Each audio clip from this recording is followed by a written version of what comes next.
Yeah, so how are you? Hey, how's it Good, good. going? Do you see my email? Let me, where would you have I sent it? sent it at the Uh, Gmail account, I believe. okay, let me take a look. I usually give people two because, you never know if people say, sharing. Okay, nice, nice. Okay, sounds good. Um, I am browsing uh, the Deloitte website as we speak.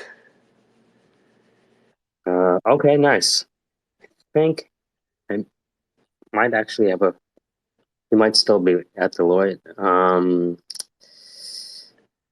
I What's have his I name? have a distant family member at Deloitte, and Nice.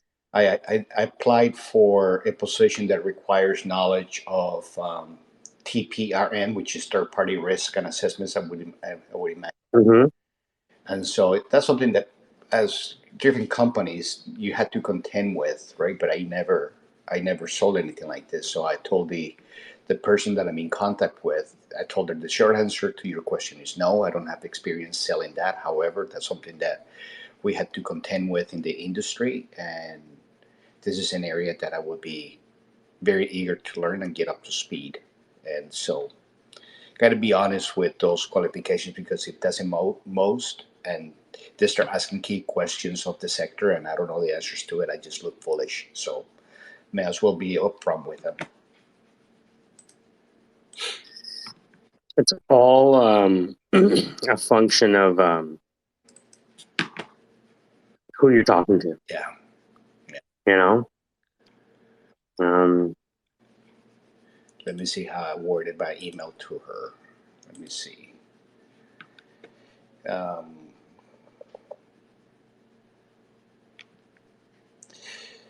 as for selling TPRM, this answer is not. However, through my career, this has been a focus that I to contend with. Different companies take structured approach to identify business processes and controls to identify vulnerabilities and threats. I'm a fast learner. I'm very much willing to put in the time to get up to speed. So kept it short. yeah, keep in mind that you're contacting people that have 1,000 resumes in their inbox. Right. You know what I mean? And so I'm not saying it's going to work or not work. It's just getting people's attention is not easy. Uh-huh. What I'm doing is I'm just trying to find. You sent me. Where is it? I took a screenshot of it. Screenshots.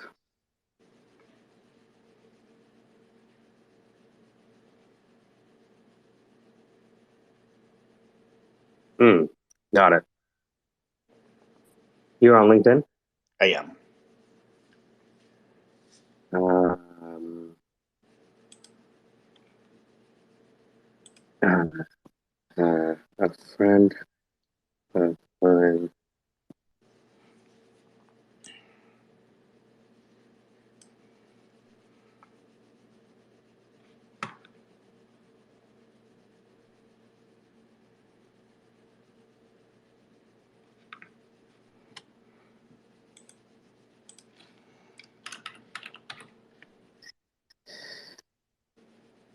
Okay, done. So I sent it to him. For Uh, for Amazon. okay. Nice. Thank you. Oh, no worries. He's looking at it now. He actually looked at the messages. I need to Alex Quintero. Mm-hmm. Okay. And Chow. Um, people. What's your? Can you send me your LinkedIn? Sure. And Yeah, let me let me. yeah. You can just DM it.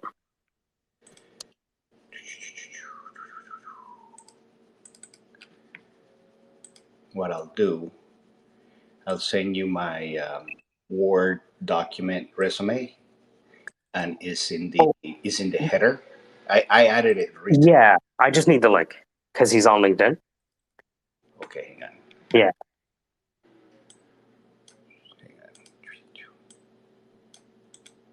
because as someone who's a technical sourcer for LinkedIn, oh, there we go. Oh wow, congrats. Apparently the guy I was in touch with, he's now with Nova Networks. Oh, what is he doing for them? Okay, I just sent you the link. No worries. Okay. Let me ask him. Ever needs staff? Let me know.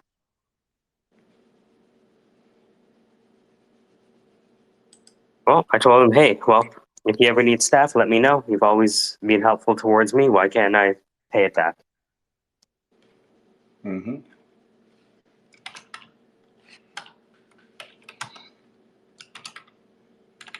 See what he says. Awesome.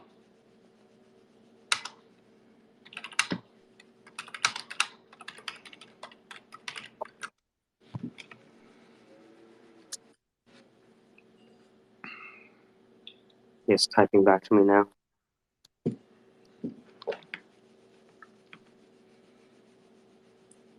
So this guy that wanted to meet as well.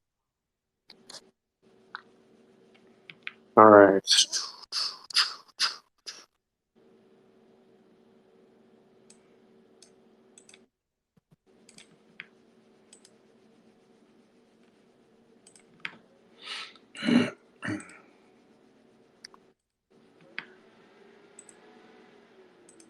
And Amazon appears to be pretty friendly towards veterans, which I happen to be one.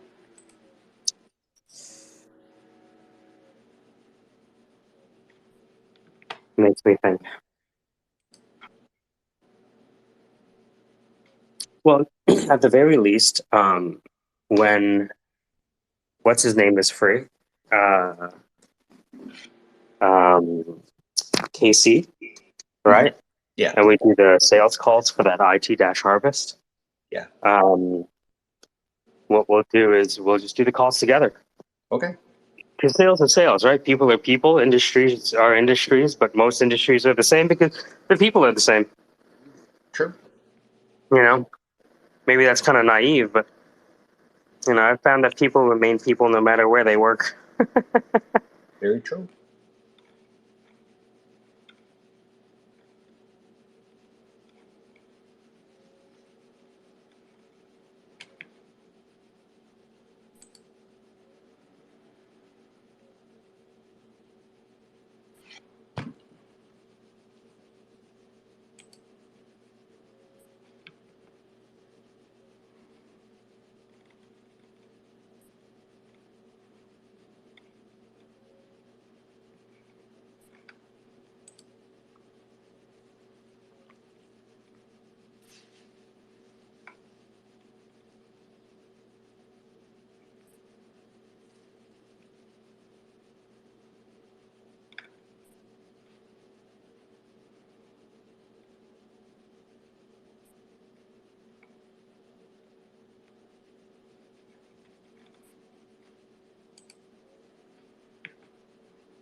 Actually, it's funny because I'm talking to the guy who used to work at Amazon. Oh yeah. Yeah, so let me see if I can. If you.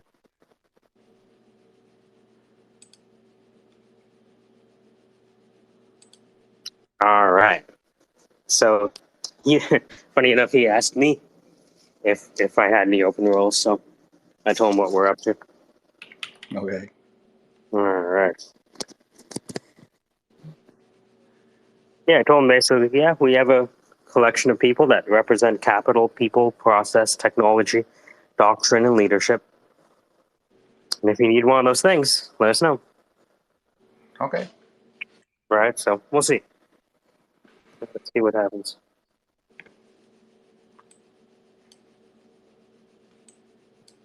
Man, so you've been put through the ringer, right? Me? Yeah, A little bit. A little a bit. little bit. Are you looking at the resume or just from what you've No, heard? I'm talking about like the last 4 months.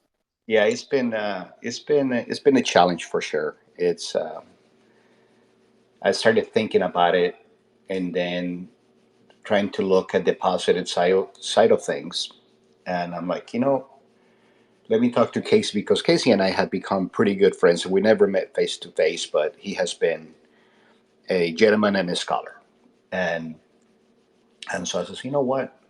Maybe through I'm fairly new in Twitter or in social media. I've only been at it for maybe a year and a half or so, and the network there's power to networking, and I just started saying, what if I put my story a little bit out there? I mean, what is it going to hurt? That somebody's going to say no, I don't like you, or you have three eyes, and whatever the case is. So I don't think it hurts for me to network because, from what I understand, there's ample opportunities there. I can dwell into some of the negativity and the negative things that have happened, but that really doesn't help anything and anybody. It's not going to get you out of a rut. So with that in mind, decided to try to take advantage of it. I'm doing everything that I can online, looking for opportunities. I'm researching companies. I'm going after recruiters, people that I've known in the industry. And something that hurts is that Ford Motor Company just announced about 3,000 layoffs last week. And so there's a lot of people looking for work right now. But from what I understand, there's a fair amount of jobs out there. And what I'm hoping for is that the backgrounds that I have, which is fairly unique in both sides of the coin, purchasing and sales, I'm hoping that that helps. And just got to keep, you got to keep looking forward to, because if I start dwelling in the recent past, it doesn't help matters. Do I go through my ups and downs? The answer is of course I do. But you got to get up every morning and put one foot on the next. And that one of my new friends that I found here in Florida told me last night or yesterday that we were having breakfast, and he says, pain is temporary. It'll pass. You got to just keep moving forward and charging ahead. Go ahead, Lord. Hey guys, how are you? I'm listening what you're saying. Hey. Kronos, are you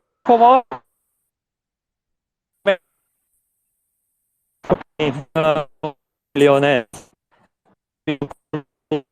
Positions.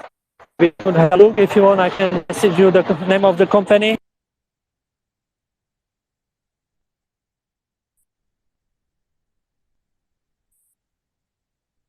I'm sorry, what was that? Great. I'm saying I'm working for American in the UK, and we got. Sorry, Lord, you're cutting out for us. Okay. Yeah, sorry.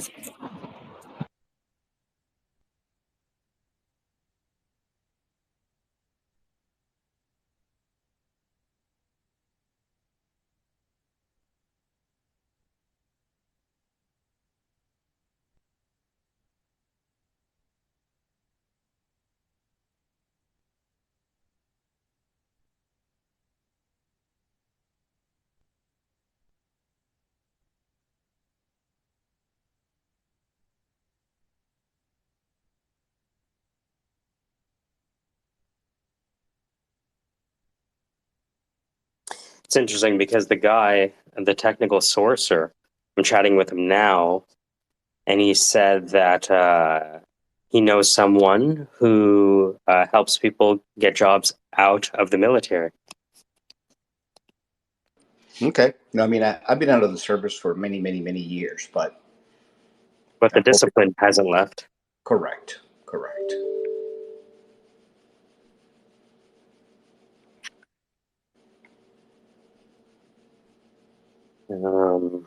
At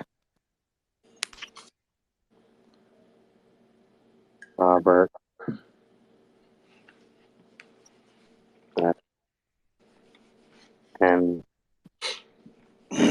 So now I'm just sending him a list of all of the military folks that we know. Ken Granville to Zach to Dr. Wetzel.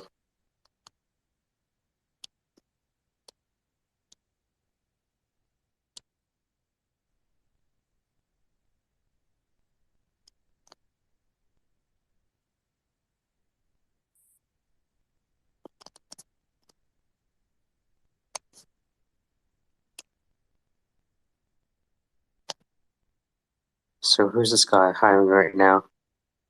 A senior network engineer.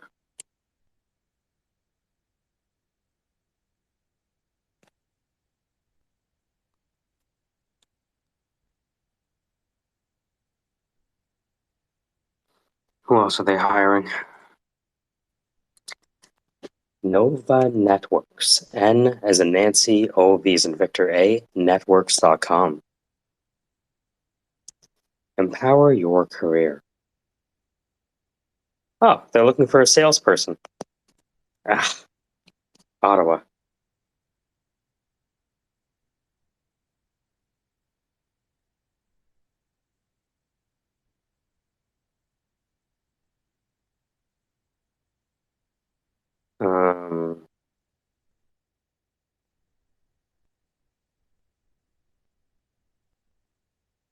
Yeah, they're hiring a lot of people actually. It's all cybersecurity.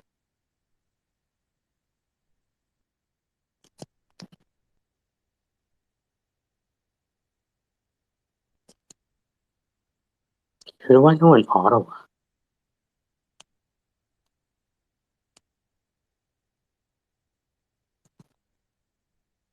Ottawa, as I say in Canada.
Beautiful. Okay. So I reached out to the company. Lord, I'm not sure if you're able to speak. I hope we can get you in a place that has better reception. It sounded like you might have had opportunities that could be relevant to Peter or other people we know.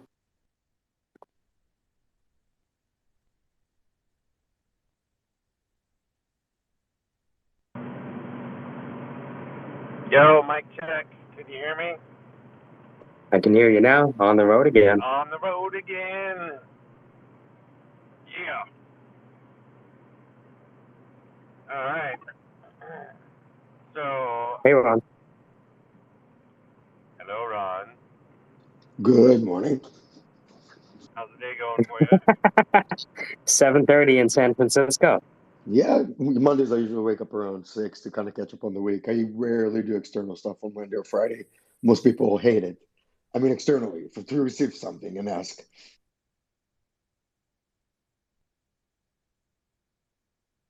What are you up to, Casey? What's on your mind?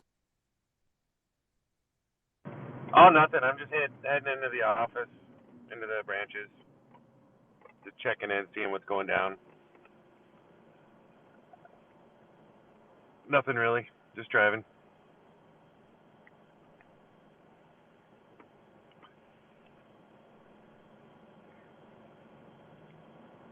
Lord P, or Kevin, as he used to be called, frequently suffers from connectivity issues. And that's why we're introducing. Imagine that. Imagine we Imagine a world where whatever problem people had, you could sell them a solution. You know, it's like you're like the ultimate affiliate link. I was gonna say like Web3 Billy Mays. You'd have to say more words on that. Billy I was about to Mays. say, elaborate, yeah. Oh my gosh, dude! Billy Mays was like the ultimate pitch man for like most of the '90s and into 2000, I think. But wait, there's more. Oh, you mean that guy in the apron with the chicken, the Yes, rotisserie chicken, yes. right? With the Did you with know the that big, you can have a turkey made in 2 minutes? That's right. It's not going to be edible, but it will be cooked. You know? But wait, there's more.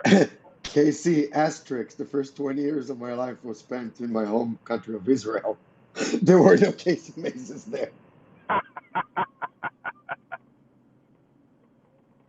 No Billy Mays. No. Oh wait, what about the ShamWow guy? Oh, him I know, like internet. I am an internet kid, and I had the internet since it started when we only had lines of literal text. So yes, the moment that came out, that was like the first freaking meme. ShamWow.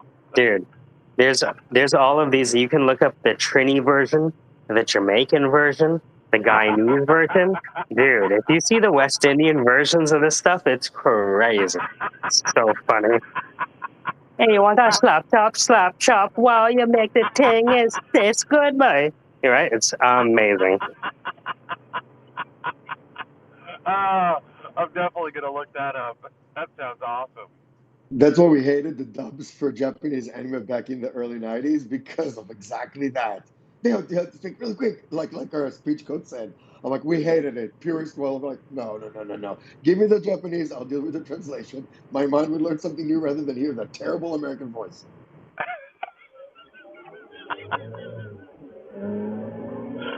Ah, that's awesome.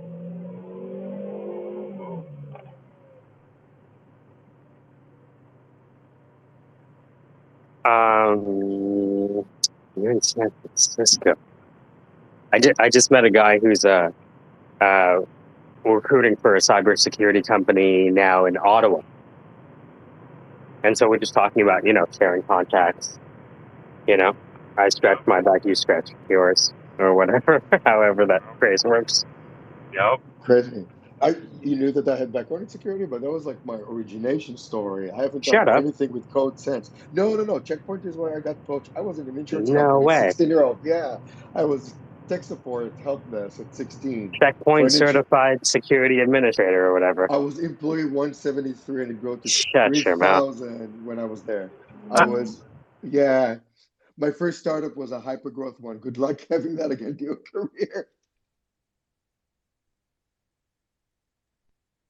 What's going on, Ann? Are you still what stage are you now? Oh, hey, good morning, everyone. I'm still going to Florida. Just gonna just gonna try to figure out when, you know what I mean? So, probably in a month I'll be there. I'm also recovering from a terrible ulcer. What's it called? Ulcerative colitis attack. Oh boy, I ate. Oh, fuck. Yeah, dude. Yeah. I fucked up. And I just ate the wrong things and just wasn't paying attention. I'm under high stress. I'm under severe high stress right now. So like it just all comes out sometimes. I felt like I don't know. Yesterday was rough. There was zero presence on Twitter for me yesterday. There was zero presence for me anywhere yesterday. So, but everything else is good though. You know what I mean? That's just some personal news, I guess. But yeah, everything else is good. And how about you guys? You guys have a good weekend? Pretty decent, actually. Had the anniversary yesterday, 6-year anniversary yesterday. So it was a nice day. Had coverage for the kids, took the wifey out for the day, cruised around, spent too much money on food. It was good. Our wives are getting to know each other, right? That's weird. Yeah. Oh, hey, you don't need to tell all our secrets, right? Right? You Oh my just said your God. wives get to know each other, and you said don't tell our secrets. That will be true for my partners, and they're male, and they'll tell all their secrets. Yeah, the humbling is about to begin. You mean he does that too? Fuck, I hate it when he does that.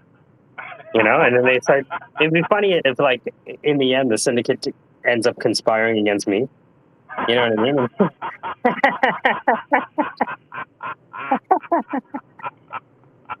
We keep pushing for it. Keep pushing for it. You have to speak it into existence.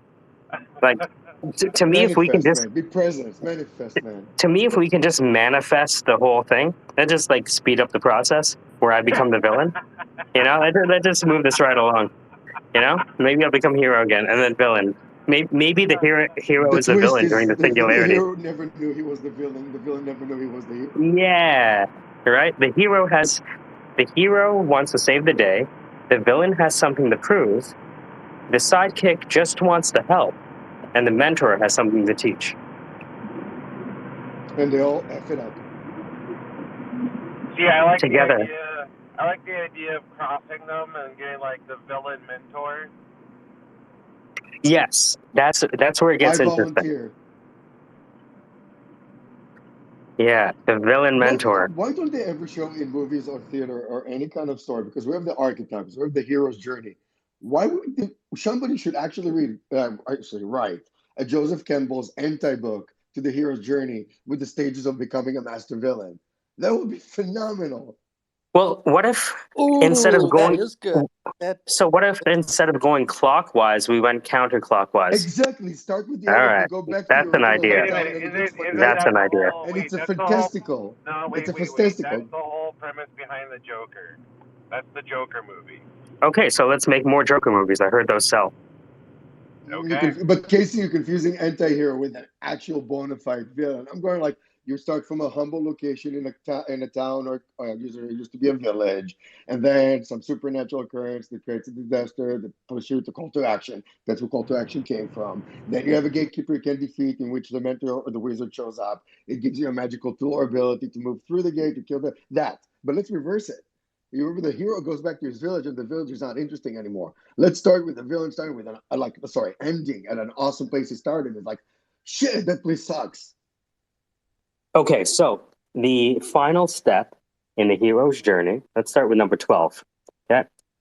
In the final step, the hero returns to his village or whatever, or country or whatever city with elixir. So the elixir is the solution that the hero had to discover, right? In order to maybe defeat the final boss. So if the hero returns to the village with elixir, then what we find is the villain battered and defeated. Armies decimated, equipment decimated, either exiled or imprisoned. You know, think about Magneto in the plastic jail. So the Or first before scene. the Holocaust in the ghetto, yeah. So if we're going backwards, if you're looking at the hero's journey, number 12 is the hero returns to the village with elixir. So if we look at the inverse of that, the villain is defeated, battered, bruised, armies decimated, equipment decimated, exiled and imprisoned, and special powers neutralized.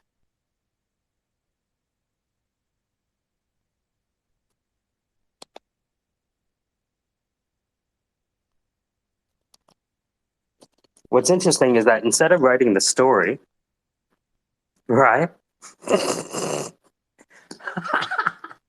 Instead of writing the story, you could create the pictures first.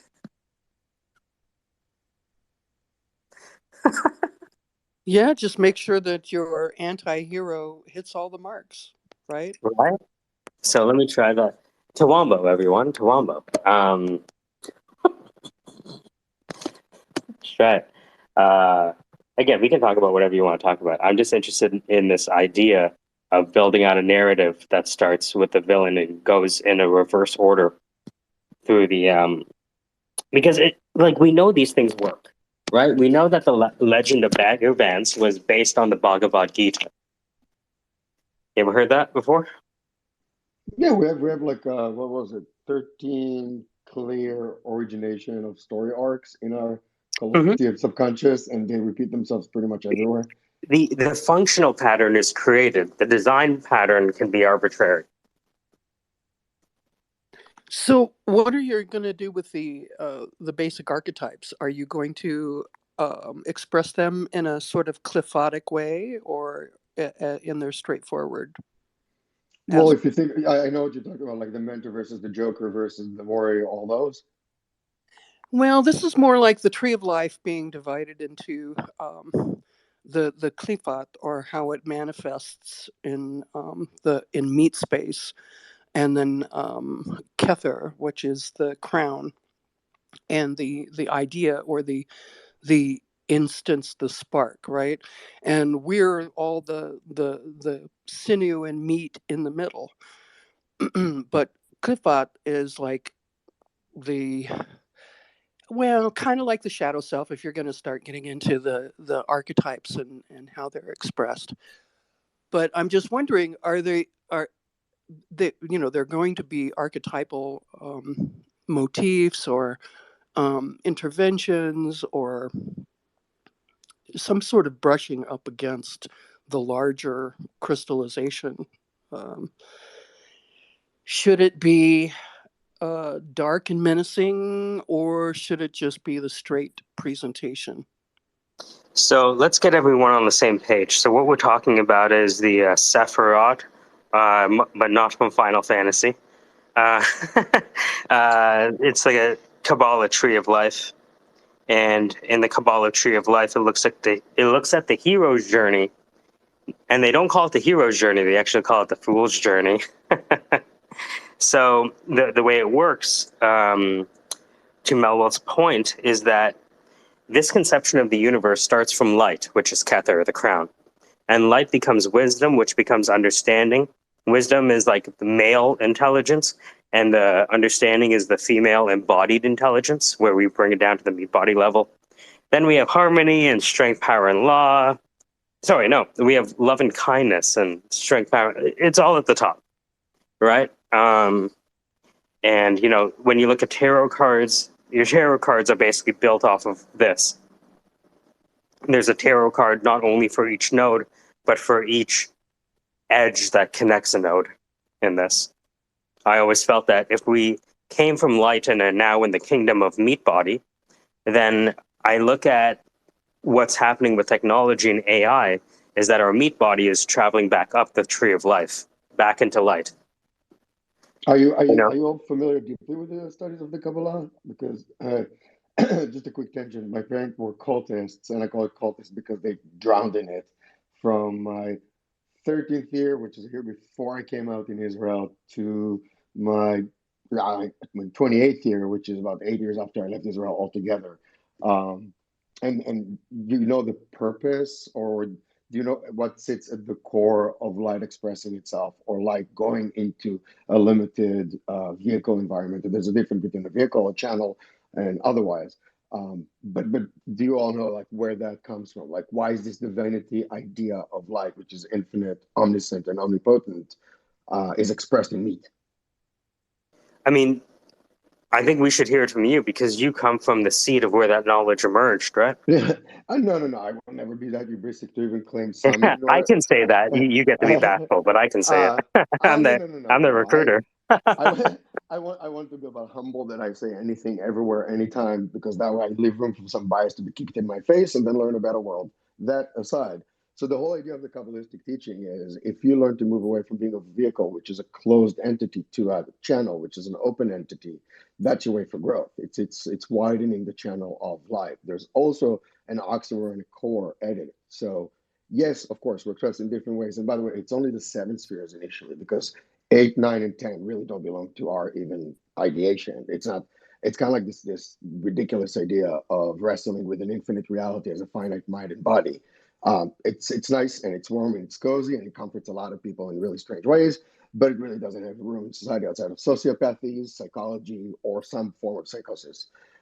Anyway, that aside, the first seven spheres, as you express yourself in society and become more, what to say, giving and attuned to what you're supposed to be giving, the more you give this divinity layers of infinity. And that's where mathematics really leans heavily on spirituality, and spirituality leans very heavily on mathematics, the powers of infinites.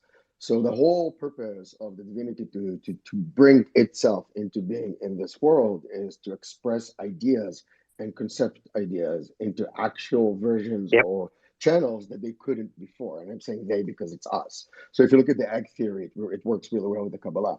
So it's basically the infinite trying to understand itself or ponder itself through us in a finite iteration.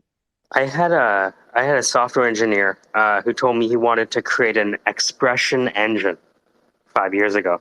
I'm like, what do you mean by expression engine?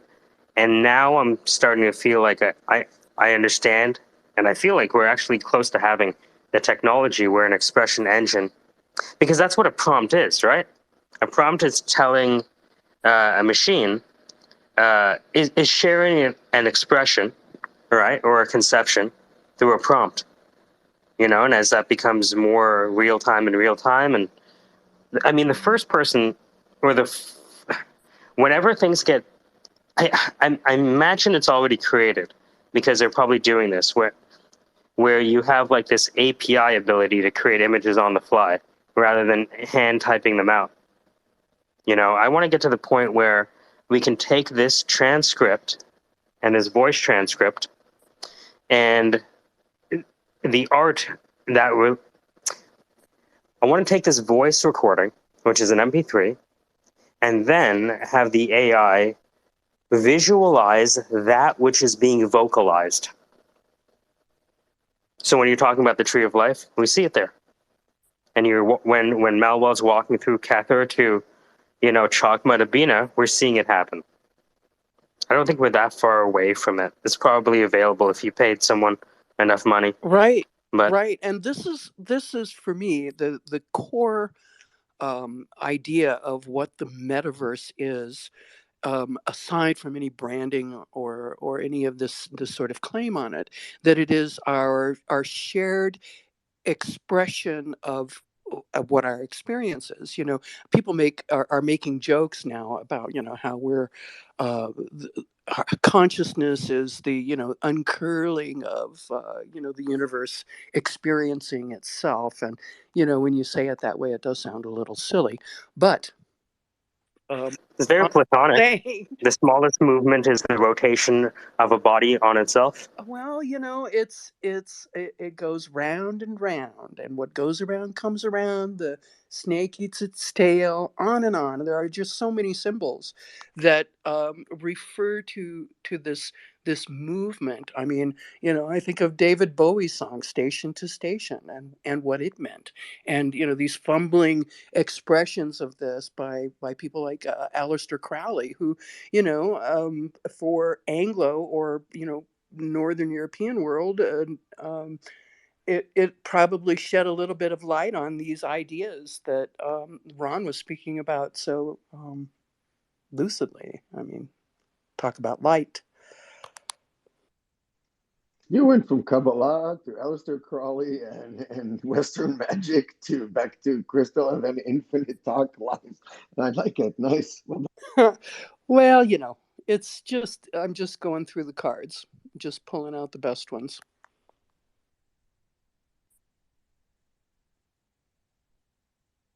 So, metaphysics, existential nihilism aside, what do you guys want to talk about this morning?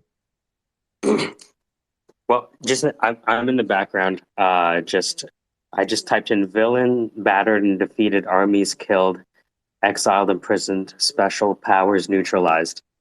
So I'm just creating an image for each of the 12 steps. What are you guys up to this morning? Oh, I had a big laugh. John Oliver did a funny thing about Midjourney and AI images, and I watched that. As soon as what you're doing, well, for me, anytime what I'm doing is so conventional that it ends up on a TV show, I'm probably about to abandon it because of my need to be iconoclastic and you know what form what did you use something about metaphysical nihilism? I love that. I'm gonna have Yeah, to embrace existential, that. metaphysical, nihilistic thinking. Yes. Oh, I love it. I love it. I love it. So yeah, when I'm doing this morning, my husband we spent the night in the emergency room, and it was something that I told him it probably was 6 months ago. So I'm in major neener mode. But we're all good. But I can't wait to see these images, Michael. And interestingly, I'm doing at a not icon, but a logo search for a Grace Family Foundation. It's this. They use Saint Michael as its icon, and it's been very ham-fisted. And so I'm trying to take the archetypal ideas of Saint Michael the Archangel and bring it into a logo type and stationery. So, talk about your movement from up top to down below.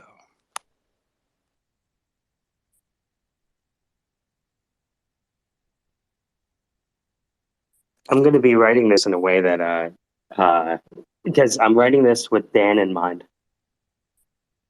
Or anyone can really read it. It'd be interesting if we had multiple people read it, and we can see which one people like the best.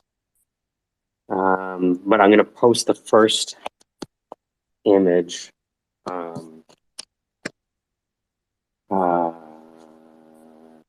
now. You've evoked me. I'm here. All right. So the first one is 12. What is the hero's journey says the hero returns with elixir. Therefore, the villain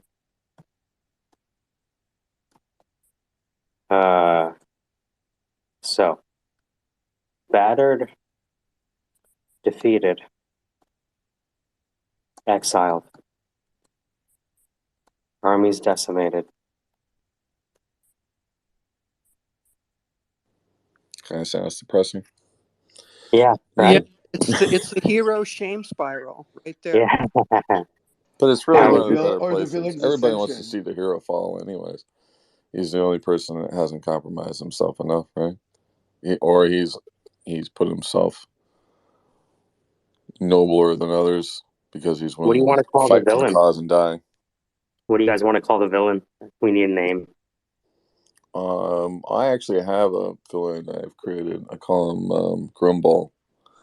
How do you spell it? Grimbal. Battered, defeated, exiled, armies decimated, powers inert, Gimbal, blah blah blah. Yeah. Gimbal. But he's a villain though, so he's got pure what's his power though? Spell that Bael, and then you really got something. Yeah, there you go. Grimbael. Yeah, Only one of 60 names of something else. I like it. He needs a. For me, he's a villain I actually made in an AI comic I'm working on, or at least I was. Project 6484. And what's the deal with him? Oh, it's just an agent of chaos. He's a cause and effect entity. In other words, he gives you what you want, but through a cause and effect notion. So like the classic devil kind of thing. Like you get it, but then you get something else.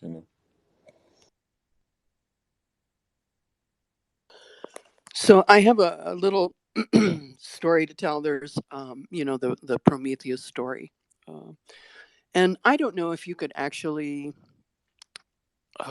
fold this in, that the elixir is like the light, right?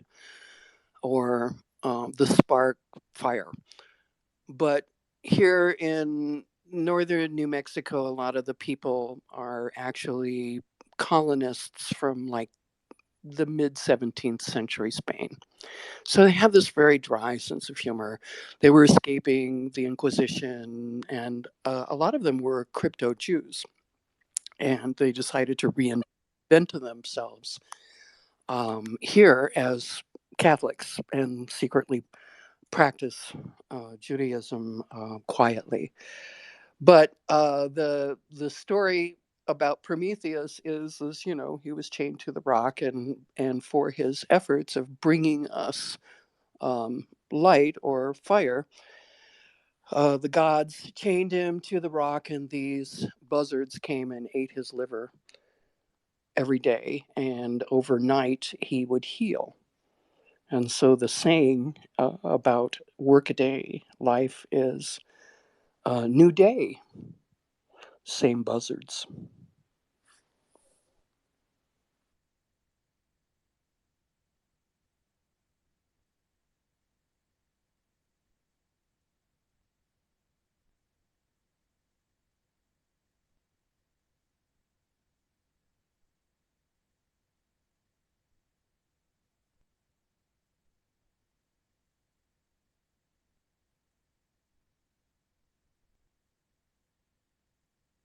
I'm sorry about Apologize for moving the this over. silence, everybody. I'm going to have to go back to work land, but I am going to wish you all a merry on, and I will find you on the spaces later. Okay.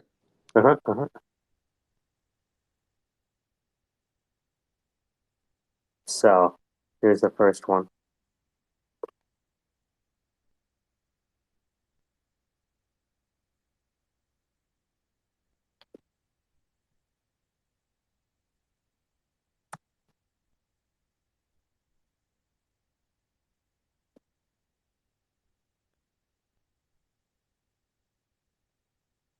All right.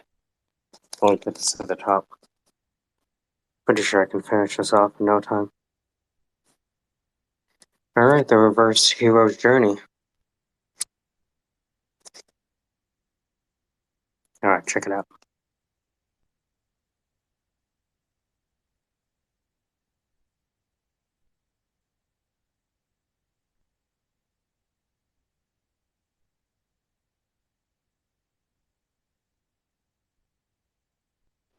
So yeah, that's definitely a wombo.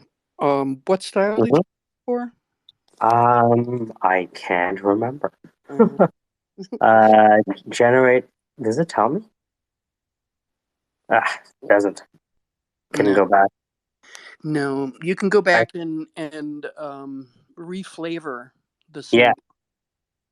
Yeah. You It can generate kind of again. looks like one of the Renaissance or. The thing is, like, the image doesn't necessarily fit the text, but it's just one of those things where this is the concept, right? Of the expression engine. Where you have an expression, you express it, an image is created. What I would do is take that same image. It's one of those things where it would be great if I have a collection of base images that I could use, and then, you know what I mean, right? Well, So, one thing you could do is you could pick some sort of, Jacques Louis David or some basic depiction of the hero and give the AI that, and it would work it, inside, outside, upside down. But it would still have that larger than life heroic stance. The chiaroscuro would be right, and so forth. One of the problems that I notice is the particular colors that will come through. Now, of course, you can change that in Photoshop, but why spend so much time on such a low res image? Um, you can tone it down, maybe get it a little bit more less identifiable as AI image by prescribing handling.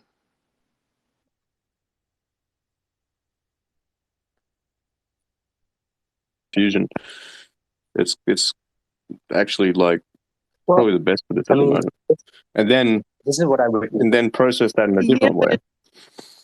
yeah, it's more it's impactful, but yeah, because of the photo non-realism, right? Is why it's so impactful. But if you want to render this in, say, a visual language that we as humans are used to these kinds of ideas being expressed, you're going to want to use set symbols, right? And the stable diffusion comes up with new shit, and Try that's why it's using no, you can definitely make it use very set symbols if you use modifiers like Renaissance painting, right? And that gives right. it a very, very classic vibe. Well, like what I'm messing with at the moment is kind of new shit, I guess. But like I did that with the DJ Khaled ones, and they look like fucking old school paintings, not They one to are one. so amazing. Oh my God, Pete, the stuff I was looking at that you were doing just blows me away. Yeah, I don't know. Does Wombo incorporate stable as well? Because I noticed Dan's stuff lately looks very stable diffusion-y. Well, see, I have this theory that they're all getting together and Oh yeah, having a tea party and talking trash. I mean Midjourney's using stable diffusion now as well as part of its like model. I don't know how exactly they're doing it because it's still different to what stable on its own will throw out. So they're incorporating some of their stuff and some of stable's model somehow in combination. And I also noticed that it has like a learning curve when it sort of absorbs this understanding or handling by or it's impacted by our incessant prompts, right? There's been Yes. periods of time where I get back just gobbledygook and I can only ascribe it. And I'm like, what's wrong with my prompt? I mean, I put as much care and thought into it and so forth as the ones before, but why did they seem so? It's like that progression in the tarot card from the 0 or the ace to 10, as far as everything getting kind of noodly and weird. You sort of the way the space works that it navigates in latent space. So all the different things it learns are kind of individual dimensions, right? On scales. And then it all kind of becomes like this. I don't know, so if it's got like billions of parameters, that's a space of billions of dimensions that it can sort of flow through, I guess, which is a Yeah, really hard and right. weird Now, concept to see, get your head around. right. But what I found was stable specifically, and apologies, I don't mean to speak over you. Oh, sorry, I'm speaking over you because I just latched on to what you wanted to say. The interface that I use, you can pick any of the one frames that you're offered, these layers or kind of like unfurling of equations, if you will. You can take them and animate them and go in or go out or go random, right? And it's just like layer upon layer upon layer of possibility being presented. And what you were saying was just so mind blowing. So you get that in the latent space, then you get that as well in the way that it interprets that latent space on the noise that it's presented. So there's really infinite possibility within it if you think about it. I mean, there's probably a capped limit of some ridiculous number. There's no way in all of time that you'd ever reach all those possibilities, and being able to visualize it without like absolute quantum level computing. So And think even about then, this. it's like, where would you store all of that, right? It's a network. So it's basically like a brain, the way it works. But what I found with stable diffusion is it's like prompting it. It's almost like parts of that space are completely disconnected from the other parts. Whereas stuff like disco diffusion and probably Wombo, it probably feels more like it's all connected, right? So if you say something like a cat dog, it'll give you a cat that's a dog somehow. Whereas with stable, it seems to just pick one, and then anything that's too far Yeah. away from that idea, it's I almost think that like there's no gravity. I think that Wombo like goes out and kind of sifts through our collective unconscious as expressed by the internet, or whatever the source is, Reddit, and all these different sort of we're going to ask ourselves and answer our questions, and that's what they're using to sift through to try to understand us, or at least give us what they think we want. Hey, Peter, I got a question for you. Yeah, go on. So one of the things I found recently was the through open AI, the idea that people were putting in, lyrics of songs, and images were coming out as a result of people putting in lyrics for videos that didn't exist. And I thought about it from a poetry and a hip hop perspective, and thought, for years, hip hop artists could not put out videos based on what they were saying and stuff like that, and how this is going to change the way that people market their own albums and take creative control, et cetera, et cetera. But what I wanted to ask you about was if somebody theoretically goes and buys the rights to a song, let's say, and creates AI art as a result of it, are they still able to repurpose with the same rights to make money off of that AI image or that AI content? That's a tricky one that I honestly do not have an answer for, because the whole copyright stuff around this stuff is complicated enough to begin with. There's people trying to argue that, it steals from copyrighted content, whereas the models that are actually out there in public don't have any copyrighted content within them, right? They don't have any image data within them. They just have neural network training data that's been saved at a particular point in time that you can then, run through these systems or whatever. I can add just a little. So It depends on the jurisdiction, on the artist and the content, what's in the legal copywriting of that artifact. That artifact can behave differently, legislatively speaking, in any country or in any municipality, considering what it is. And then it can go very, very different direction. It's really depending on the contract for real. And that can go very, very different directions. You have either all the creative license to redo the Wizard of Oz as anything else, or you have only the right to do it exactly as the book said and depicted, or anything in between. It really depends on a lot of things. yeah, and I think that comes down to the actual content you're creating more so than the model itself. As for the whole thing with the rights of, like, so if you buy a song and then you use it to create content, that still comes down to that stuff, right? That's not, there's no real framework as to just because it's AI, I think, that would really apply to that.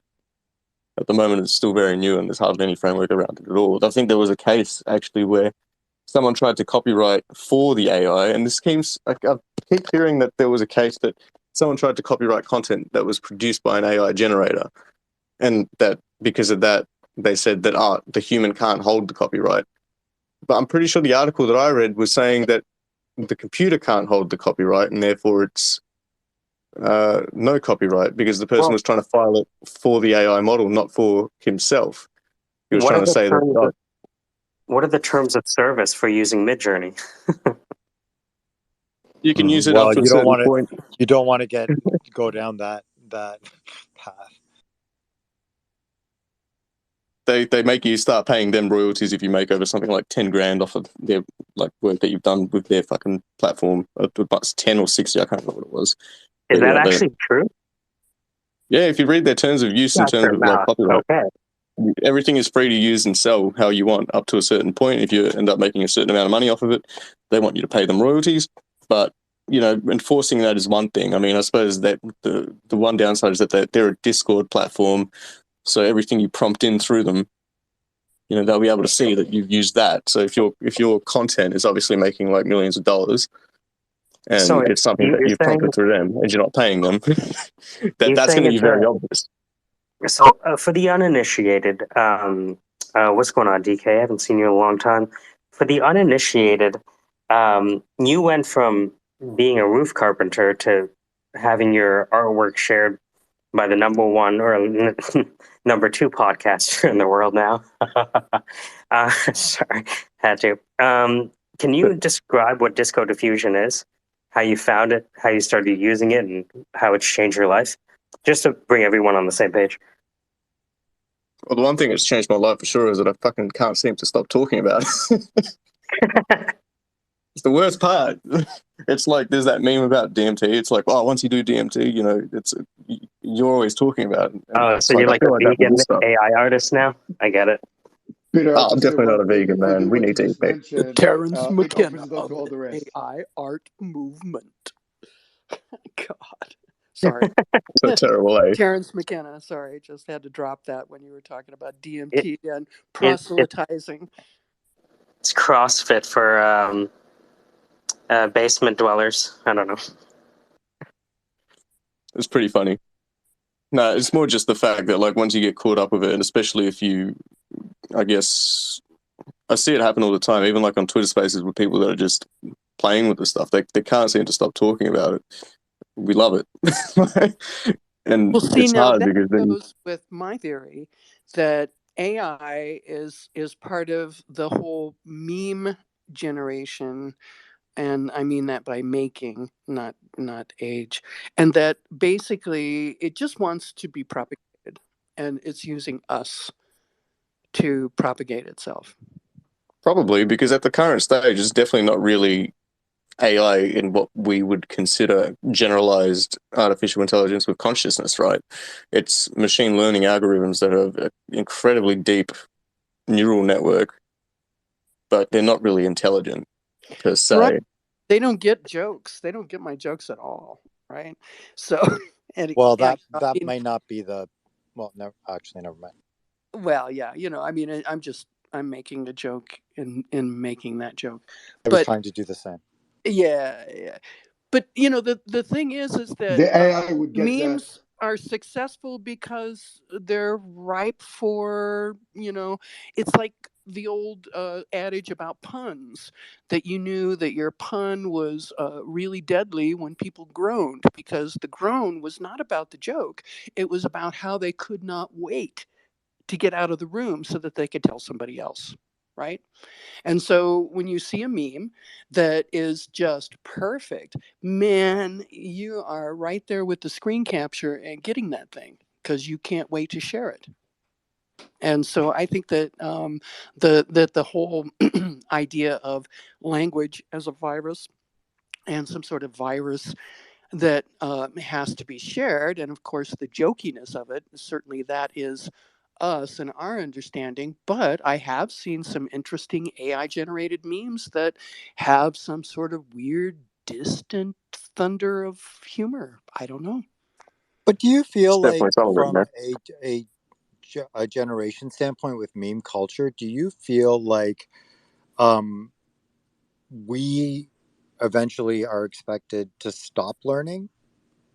Do you know what I mean? Like, if are we just going to feed the system? Like, I feel like we're encouraging a younger generation now to just stop with the learning. The machine will do the learning part. You will buy a car, you'll never have to do X, Y, and Z, all of that. I wonder if we're um, just getting a little bit too close to that place where we just like, okay, well, if it's all going to be machine learned at a certain point, then screw the library, screw the Webster's dictionary, because we ain't need that anymore. But I'm just spitballing. Well, I have to agree with you. This idea that book learning and consideration and wisdom and all that kind of stuff is phasing out, simply because our arc of time and even our cycles of nostalgia are shortening up, and so forth. We're just sort of um, getting stupid. We're getting soft.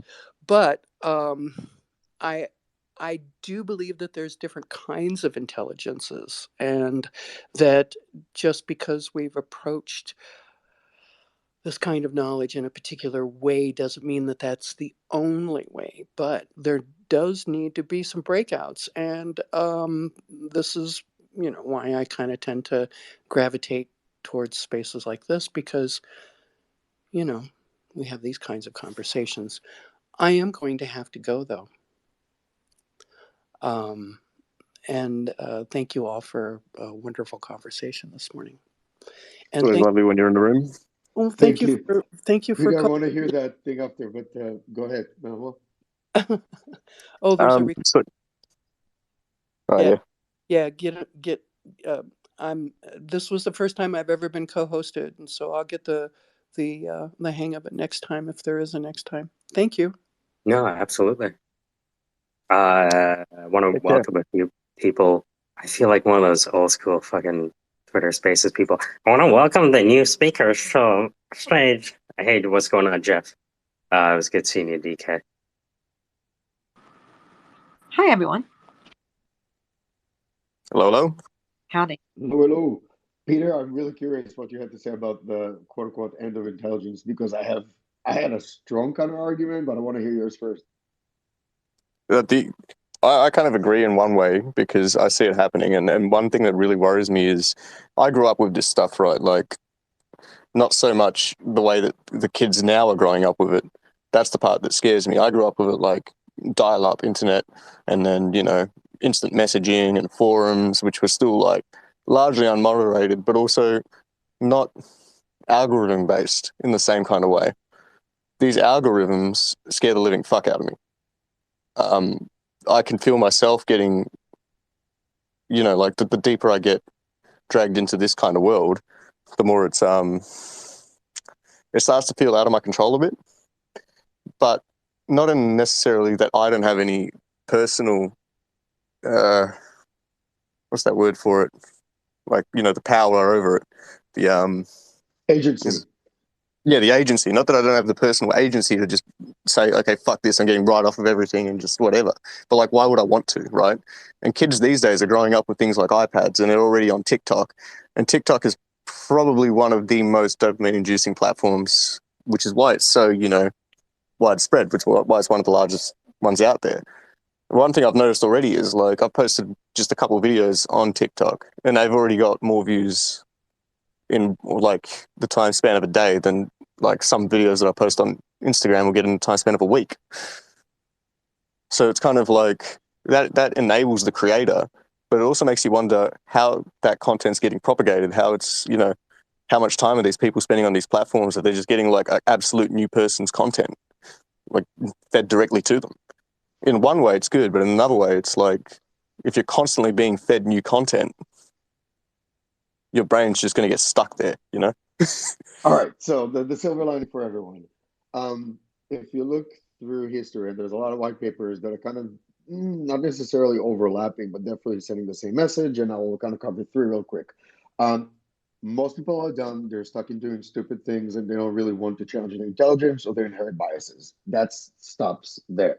So to look for more than that in any other environment will require a different agency, a different form of studying, or an entirely restructuring of how we consume entertainment.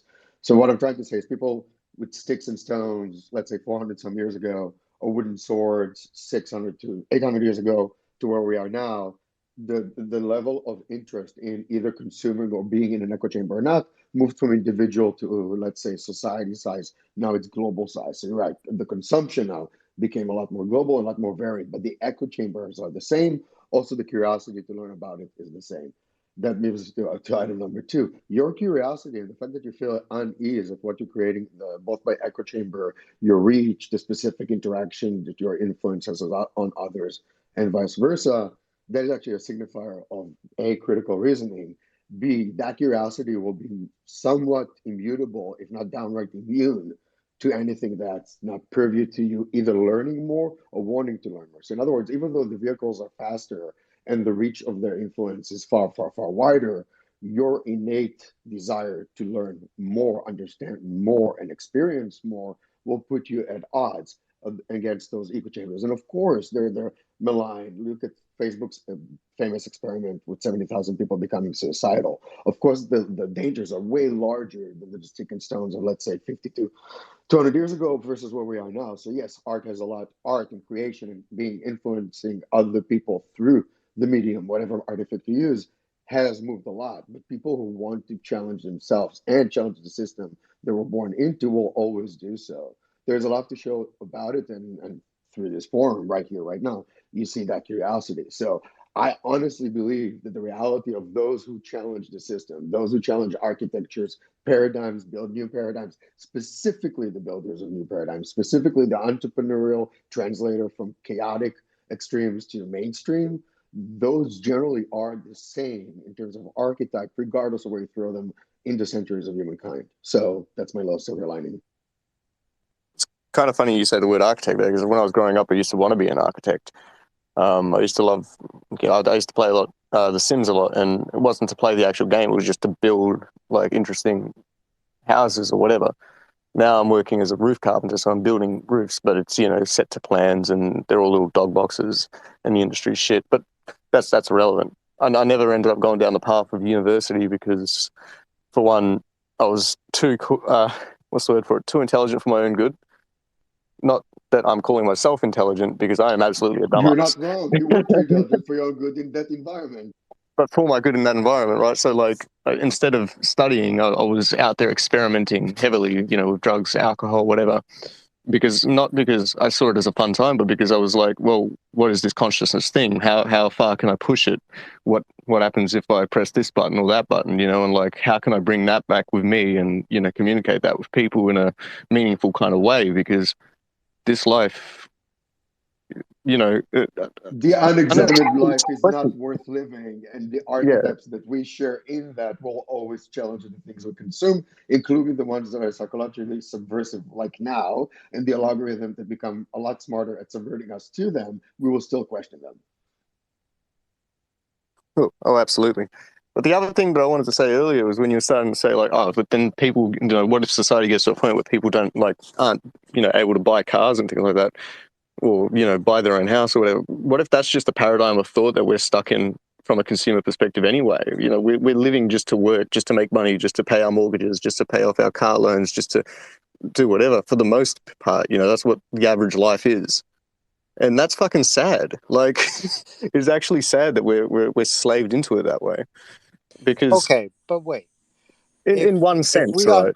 if we stop and say it's very, very good for our soul to be able to create with these same tools, and say that we live so much more fulfilled because we find, whether it's through digital AI, through the various ways that we can reach, just speaking to each other right now, we can't also in the same breath stop and say, but that's enough. Slow down. Like, I got it good. No. So I'm saying speed it right the fuck up. that's funny. I'm literally, what I'm getting at is that the whole way this world is built, it's built on those systems, but that doesn't mean the system has to stay the way it is. We have the power to actually bring about these kind of changes in our lives, not just personally, but for the greater good. And I think it's all sort of this idea of a malevolent AI that wants to kill us all. That's such a human ego thing, because we're so stuck and afraid of change. Yet at the same time, we're talking about tools that aren't even AI yet, as if there's some omniscient, omnipresent being that can somehow put us all out of work. Like, but don't you It want to quit gets your more job? click, Peter. Peter, it just gets more click. To talk about AI as malevolent, it just gets more click. You and I know that it'll take a long time before they'll have any element of start cheating us in order to appease us. We're really far from it. Between now and then, maybe they'll help us solve for supply side economy, infinite growth, and debt financing. That would be awesome. Yes, but really far away from it is also a matter of perspective, right? Like you said, 400 years ago, 500 years ago, how fast has technology blown up in the last 100 years? We've gone from dial-up to this, you have a whole fucking computer in your hand at all times. And, you used to have to plug a phone line into like a modem, and then, you have to have this big bulky rig set up just to like get online for like 5 minutes and waste so much money doing it. Now it's like, I, yeah, you walk around with, the entirety of human knowledge in your pocket. I'll So say the following: the amount of Darwinian Award recipients is just going to grow exponentially. Do you think I could buy your data preemptively? Do you think I could sort of stop and say, "Hey, Peter," just like the way you could remortgage your house these days? Do you think I could stop and say, "Hey, Peter, um, before you go, sign your data over to me, and here we go. Here's your 10,000. I'm gonna find some use for it. Or can you do that already? Am I stupid? Am I leading the question again, as Ron would say? Depends which aspects of my data you'd want, because some parts I wouldn't want to give up for money, right? Other parts Oh, I'm now willing you're to. dividing the data based on. That's interesting. Okay. Slice it up. No, because Tell me what's if I more valuable than the other. I think it depends on context, right? Some things, yeah, sure. Like if you're wanting to invest and buy someone's data, you got companies like what Cambridge Analytic, all of the Facebook stuff, where they're building models on people based on the data they collect. That's preemptively buying the data because they want to have these profiles on people that they don't even have accounts for, just so that they can prove that they're real people, quote unquote, right? But I It's don't more the want usage of that Prince's. data. I It's don't the want the usage of that rights. data. I don't want the That's what rights that's to what the Prince's. distinction is. I don't want the rights to Prince's music. I want Prince's like his first person data, like what he did on a daily basis, what websites he went to, what songs he listened to. I want all of that. Do you think that's worth like that's what the so for Peter, when you started to discover AI, I want your data from that day on. You know what I mean? I wonder if you can start to decipher that.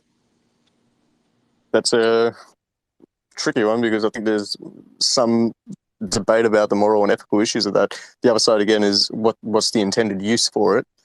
I think if you were to go down that path of buying people's data like that, then contracts would absolutely need to be very clear between both parties as to what it's being used for, what data is being accessed, what data is being sold. You could say all data, which is fine, but sorry, I say data, whatever.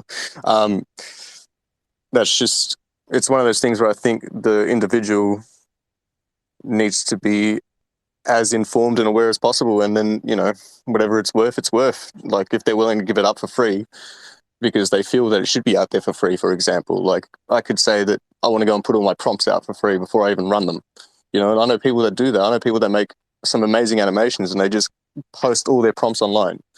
Other people don't want to share that because they feel that it's super attached to them. And I sort of have Sorry, the what is halfway that? I'm stance. sorry, Peter. Can you explain what that means? I'm sorry, I don't understand what that means. The prompt What is being the way that they interact with this stuff. Well, I say prompt in context of AI art, but it could be anything. It could be like your specific workflow and how you know achieve a certain result in any given line of work. I mean, like we have my apprenticeships for a code? If reason, I right? was coding, if I drop my code into like I don't know, if I did my photography and posted it, is that the same thing? I'm sorry, I'm genuinely asking. I don't. No, that's It's not. fine. I don't think it's the end result so much, like, because if it's your code, you have the product, but you also have the end result that is the total markdown of the code, right, or whatever you want to call it. Where that's okay. So this is the functional code as it stands, but you're pretty much talking about the whole process of going from zero to that functional code, right? That's some people just don't want to give that up, and that's fair enough. I think that's people have the right to say that. If they don't want to, then they don't want to. Others will give it up for free because fuck it, why not? Like that empowers other people, right?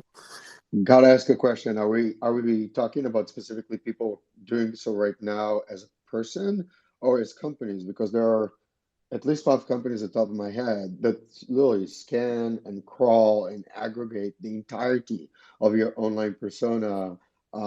Not Cambridge, but actually an evolution, call it what you may. They're doing it right now, regardless of your permission or not. That's already existing. Your profiling is existing across the globe, pretty much for whatever use.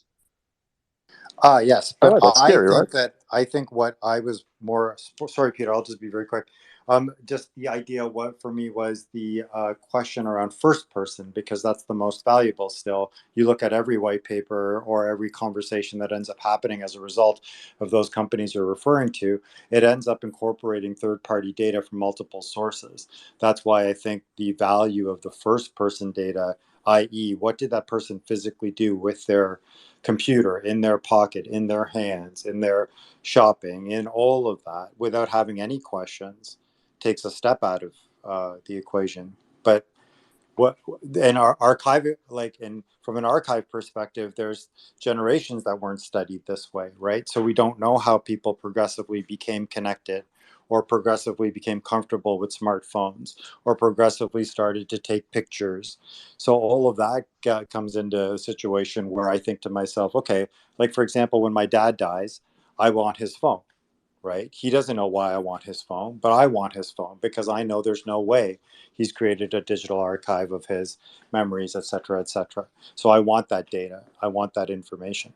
Again, I'm sorry for going on Well, a tangent. that's passive data. Like if we just we need to bifurcate the idea of passive data, your data, and then your agency of either, I guess, inheriting it or giving it to other people, or the permission to use that specific personal data. When it comes to footprint usage and utility, unfortunately, we're way past the point. And Peter, to your point, yes, of course, it's scary, but also doesn't scare me because of its multitude, because the scale is everyone.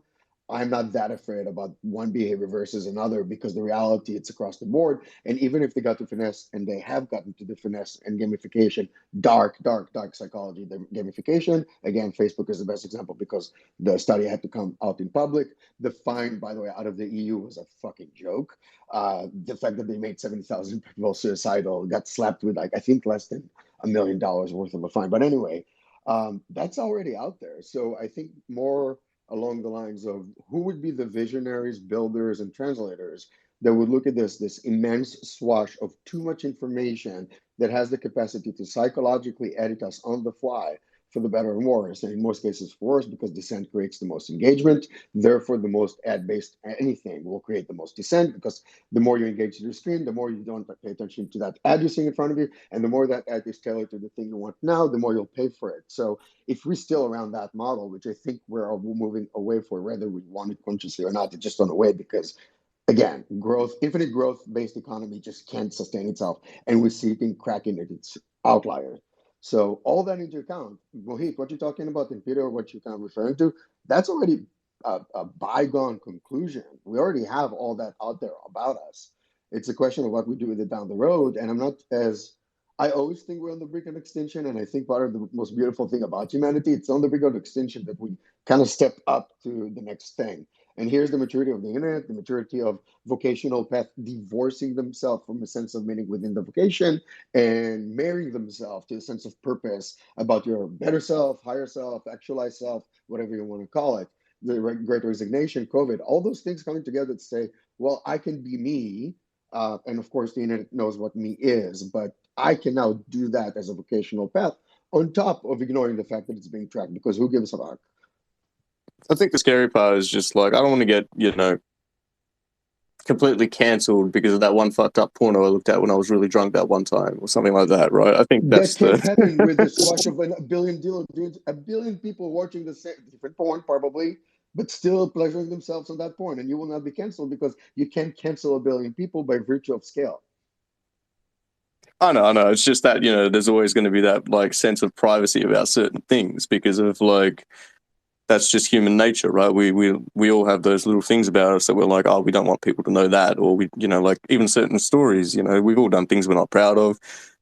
And a perfect example of why maybe that's not always a good thing, though, is like when you get people that are afraid to talk about drug addiction, and that just keeps them suffering with that problem. They can't get out of it because they feel like, they're going to be shunned by society, or they won't be able to get a job because they simply chose to speak to someone.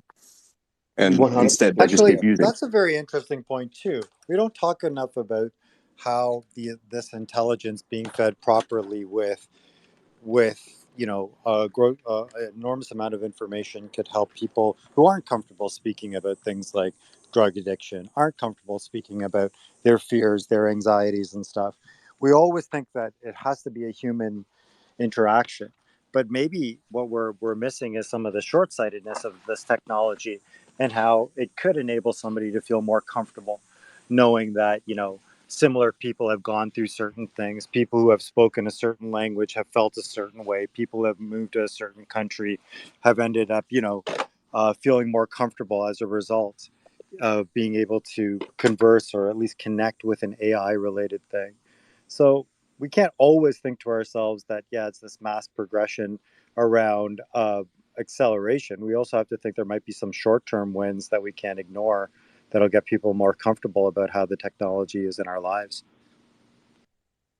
we're here having this conversation. If you need any kind of signifier or a moment of a flag, a guidepost or goalpost, if you want, if you will, for that kind of evolution, we're having this kind of conversation on a platform that will otherwise be controlled, otherwise be, let's say, insinuated to have the control over negative intent for the sake of engagement. And here we are having the conversation that is almost antithetical to that concept. So, case in point, at least on some positive outcome. It's like the it's sort of like that argument. I love this because it's like when people speak about how they're completely being ruled over. We like live in a fascist society, and we're not allowed to say what we want, but you're literally saying what you want.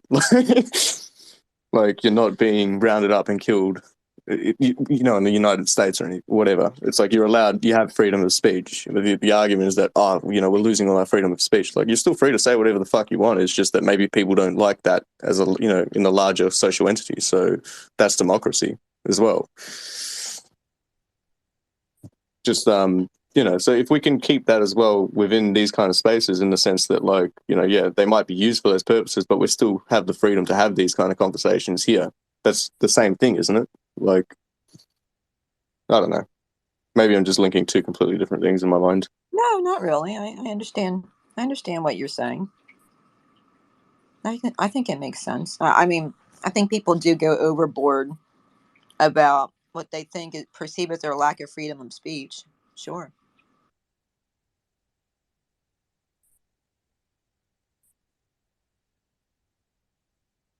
I feel like that might also be one of those echo chamber kind of things. Like, I mean, I live in Australia, so it's very different here, but it's sort of slowly getting more that way as well. But when I see like your political landscape and the way that affects people online specifically, how they form these parties and camps, and they're basically calling each other the exact same thing from the opposite side of the same fence. Like, it's Tribalism just in a new version. Tribalism with a small screen on a Twitter yeah. space. It's not even just on Twitter Spaces. It's just like even in the media and everything you guys have. It's so divisive by design that it's like, I don't know. Like I see trending like civil war, and I'm like, there's no civil war happening. It's just a clash of opinions, And and most of people us seem to get know so this, caught up in Peter. it. Most of us know it. I promise you. Most No, of us look at it and go like, for fuck's sakes, 3 bullet points. Yesterday we're supposed to be dead because of, like you said, civil war. And today we're talking about the storm in the east. I'm like, it's pretty freaking transparent. it would be, but like, yeah, I think that's again something that will hash itself out over time, not without human effort. Like we definitely need to, as a whole, be involved in fixing that sort of thing. It's not going to just fix itself by allowing it to run rampant forever.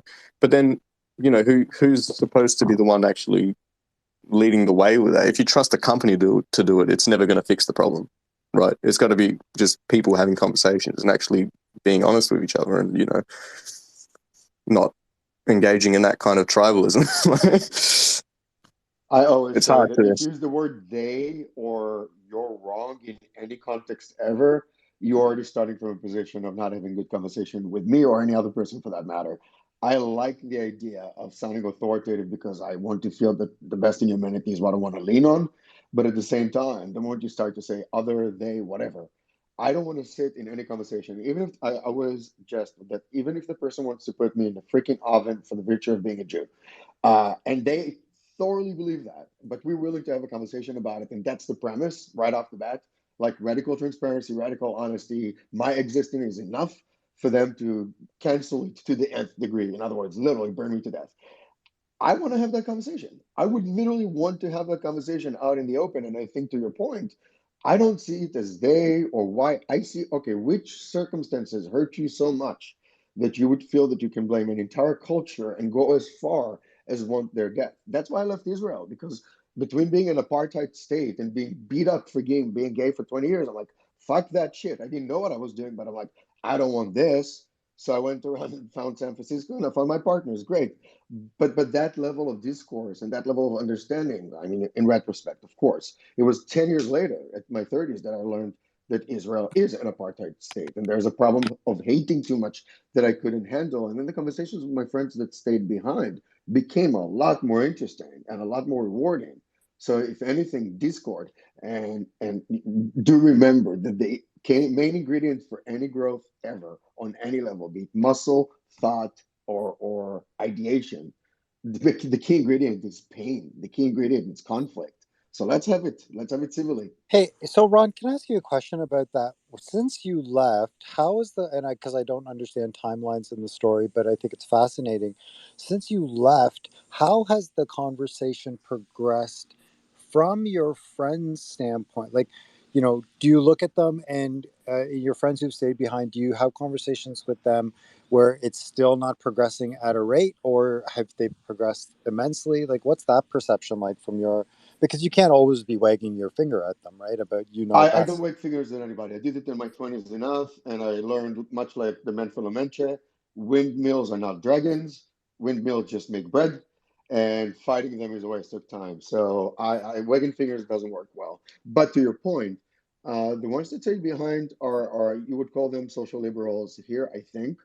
And what unfortunately got emphasized and pushed to an extreme of sorts was, I've seen the radicalization of Israel pretty much when I was young. So the timeline is I'm 43.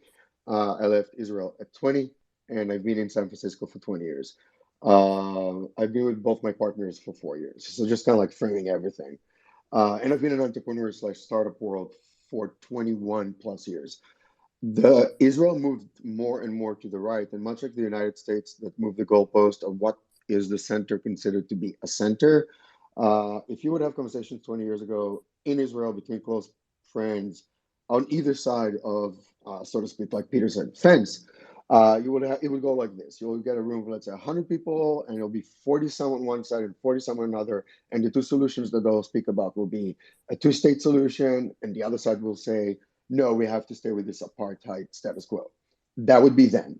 Fast forward to now, and of course, incrementally so, the conversation now is a full eradication, go out to war versus the status quo of apartheid. So the goalpost has moved much like the United States, little by little, but when you take chip by chip and you have the patience of 20 years, politically speaking, with those wills, you will radicalize a nation. And Israel went through that process. So they are aware of it, but also Tel Aviv is the island that is the counter to it. Yes, Danny. Oh, sorry, Ron. It's probably out of topic. It was more the conversation that was on yesterday. Michael, are you there? Yeah, what's up? How's it going, Danny? Morning. Good morning. Doing good, man. What the hell happened between Hugh and Ken yesterday? I think I missed something. Hugh and Ken? I know they were, last time I checked, they were just chatting. I mean, they both have a deep affinity for semiotics, and they're using it differently. Hugh was using it to depict cultural change with cartoons, and Ken is using semiotics to build an expression engine. And he was calling it a sham? No, I think that was Train Sloth. Right? Yeah. So Are you guys it's one speaking of, English? Are you guys speaking English? sorry. Some So, English, some type of English, probably. Yes, no, semiotics is like. Yeah. well, so, we're talking about, so just to catch everyone up. So right now, Peter writes prompts to do what? To create art. Now, there are many people that see this whole prompting, you have an idea, you tell the AI what to do, it renders it. Have another idea, tell the AI what to do, it builds upon it. So a lot of people are looking at what some might say the death of people writing code. Even Ahmed was here yesterday. He said, you know what? It occurred to me that in the next 7 years, I'm not sure if anyone's going to be a JavaScript developer in the same way we see them today. And so I invited Ken Granville, who is ex-Air Force, whose co-founder built game engines for Doom 2. And what they're trying to do is create this expression engine. So instead of Peter talking to Disco diffusion and waiting 20 minutes. What if Peter could, in real time, talk to the AI and have it create what he wants? And so that's what Mind Active by Ken Granville is attempting to do, is to be able to create an environment where you can create experiences through your voice. Sounds far-fetched, of course, right? But anything that's... No, it sounds exciting. Where's the conflict? So the conflict is just right now. The conflict was one person in the room was a software developer, right? And so whenever you have someone, so what we have is kind of a clashing of paradigms. One side which creates software and systems, and the other side that says, I'm working towards creating a platform whereby nobody has to code to create the experience they want. So kind of obsolescence of this. You understand. Yeah. You understand. It's the same reason that people get it. That's awesome. Yeah. That's like what you want to have that conversation in a space like this rather than go and spend 40 hours trying to figure something out. Yeah. And so it's just one of those things. So two things. That's Ken Granville at Mind Active. I'm going to see if I can share some of the recorded space from that. Two, I actually have to jump to a call. I appreciate you guys. Sandra, I'm not sure if you guys are up to keeping this going, but I'm going to jump and then maybe join you guys in a bit. Yeah, I'll go start another one if anyone's interested. I'll start. Amazing. Thank you, Council. Yes, sir. Yeah, I'm up for it. Well, nice talking to you, Michael.